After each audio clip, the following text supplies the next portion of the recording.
नमस्कार दोस्तों, आज मैं आप लोगों को सुनाऊंगा कुएं का पानी। दोस्तों, यह कहानी है अकबर और बीरबल की। एक बार की बात थी, एक किसान बहुत परेशान था। उसे अपने खेतों को सींचने के लिए पानी की जरूरत थी। इसलिए वह कई दिनों से अपनी जमीन के आसपास किसी कुएं की तलाश कर रहा था। इसी तलाश में वह घूम ही रहा था कि अचानक उसे एक कुआं दिखा और यह कुआं उसके खेतों से बहुत नजदीक था। इसलिए किसान बहुत खुश हुआ। उसने सोचा कि अब उसकी परेशानी खत्म हो गई। यह सोचकर वह खुशी खुशी घर चला गया। अगले दिन वह पानी लेने कुएं पर पहुंचा और जैसे ही उसने कुएं के नजदीक रखी बाल्टी कुएं में डाली, वहां एक आदमी आ धमका। वह किसान से बोला, यह कुआं मेरा है, तुम इससे पानी नहीं ले सकते। अगर तुम इस कुएं से पानी लेना चाहते हो तो तुम्हें इस कुएं को खरीदना होगा। यह बात सुनकर किसान कुछ देर रुका और फिर मन ही मन सोचने लगा कि अगर मैं इस कुएं को खरीद लूं तो मुझे कभी पानी की कमी नहीं होगी और ना ही मुझे पानी के लिए इधर उधर भटकना पड़ेगा। फिर क्या था, दोनों के बीच रकम तय हुई। किसान के पास उतने पैसे तो थे नहीं, लेकिन वह यह मौका छोड़ना नहीं चाहता था। इसलिए किसान ने उस आदमी को अगले दिन वह रकम देने का वादा किया और घर की ओर चल दिया। किसान के लिए कुआं खरीदने का यह अच्छा मौका था, इसलिए वह इस काम में जरा भी देरी नहीं करना चाहता था। घर पहुंचते ही उसने अपने करीबियों और दोस्तों से इसके बारे में बात की और कुएं के लिए तय रकम का इंतजाम करने में जुट गया। थोड़ी दौड़ भाग और कोशिश करने के बाद आखिरकार उसने वह रकम जमा कर ली।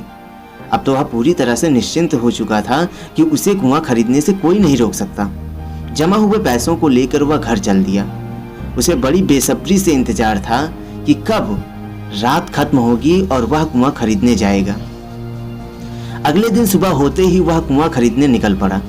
उस आदमी के घर पहुंच किसान ने उसके हाथ पर पैसे रखे और कुएं को खरीद लिया। अब तो कुआं किसान का हो गया था, तो फिर उसने पानी निकालने में देर नहीं की।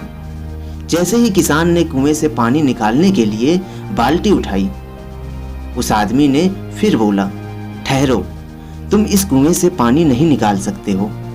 मैंने तुम्हें कुआं बेचा है, कुएं का पानी अभी भी मेरा है। किसान मायूस हो गया और न्याय के लिए राजा के दरबार में शिकायत करने पहुंच गया। राजा अकबर ने उस किसान की पूरी कहानी सुनी और फिर उस आदमी को दरबार में बुलाया जिसने वह कुआं बेचा था। राजा का फरमान सुनते ही वह आदमी भागा भागा दरबार में हाजिर हो गया। राजा ने उससे पूछा, जब तुमने इस किसान को अपना कुआं बेच दिया है तो फिर इसे पानी क्यों नहीं लेने दे रहे हो? आदमी बोला, महाराज, मैंने इसे केवल कुआं बेचा था, पानी नहीं। यह बात सुनकर राजा भी सोच में पड़ गए। उन्होंने कहा कि बात तो यह पते की कह रहा है, कुआं बेचा है, पानी तो नहीं। काफी देर सोचने के बाद जब वह इस समस्या को सुलझाने में नाकाम हो गए तो उन्होंने बीरबल को बुलाया। बीरबल बहुत ही बुद्धिमान था, इसलिए राजा अकबर किसी भी मामले पर फैसला लेने से पहले उसकी राय जरूर लेते थे। बीरबल ने एक बार फिर दोनों से उनकी समस्या पूछी। पूरी बात जानने के बाद बीरबल ने उस आदमी से कहा, ठीक है, तुमने कुआं बेचा है, पानी नहीं, फिर तुम्हारा पानी किसान के कुएं में क्या कर रहा है? कुआं तुम्हारा नहीं है, फौरन अपने पानी को कुएं से बाहर निकालो। बीरबल का इतना कहते ही उस आदमी को समझ आ गया कि अब उसकी चालाकी किसी काम में नहीं आने वाली। उसने राजा से फौरन माफी मांगी और माना कि कुएं के साथ उस पानी पर भी किसान का पूरा अधिकार है।